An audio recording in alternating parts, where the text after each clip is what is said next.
Welcome to healthy food kitchen. இன்றைக்கி நம்ம பரங்கி பழத்தை வச்சு எப்படி பாயாசம் செய்கிறதுன்னு காமிக்க போகிறோம். இந்த தோலை வந்து நல்லா சீவிடுங்க. சீவிட்டு இதை வந்து நல்லா கேரட் துருவுறதில் வச்சு இந்த மாதிரி துருவி வச்சுருக்கேன்.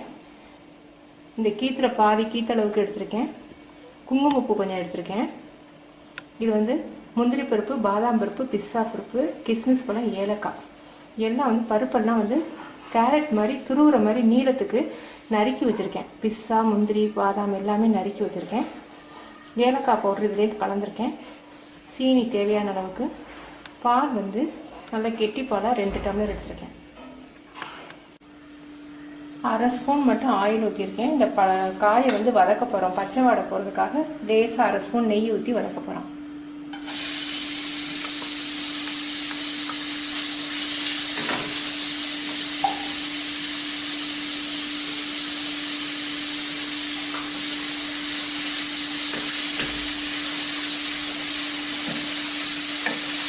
ஒரு 2 நிமிஷம் இந்த பச்சை வாடை போகிற வரைக்கும் நல்லா வதங்கிட்டு சிம்மில் வச்சு மூடி விட்டுருங்க.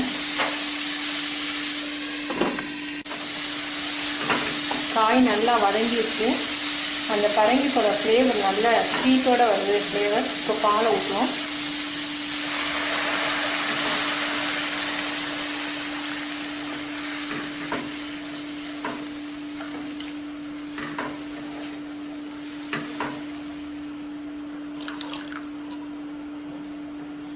இதில் குங்குமப்பூவை சேர்த்துருவோம்.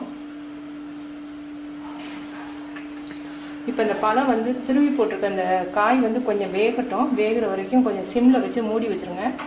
கொஞ்சம் நேரம் கழிச்சு கொஞ்சம் பழம் வெந்த பிறகு நம்ம சீனியை சேர்க்கலாம். இந்த பரங்கி துருவி போட்டது வந்து நல்லா வெந்துருச்சு. கேரட் மாதிரி துருவி போட்டிருக்கிறதுனால சீக்கிரம் வெந்துடும். ஒரு 5 நிமிஷம் தான் நான் வச்சுருந்தேன். இப்போ தேவையான அளவுக்கு சுகர் ஆட் பண்ணிக்கோங்க.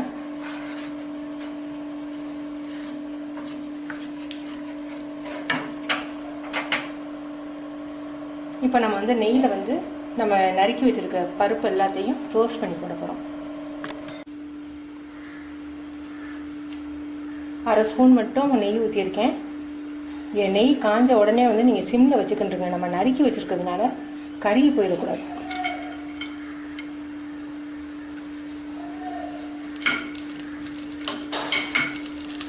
நான் அடுப்பு அமைச்சிடுறேன். இந்த சூடே போதும்.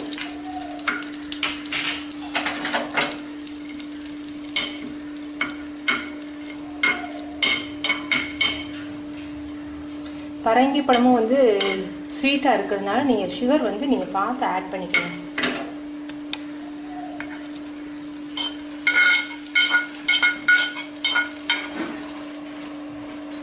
டீ ரெடி ஆகிடுச்சு. நீங்கள் செஞ்சு பார்த்துட்டு உங்கள் கமெண்ட்ஸ் எனக்கு சொல்லுங்கள். தேங்க்யூ.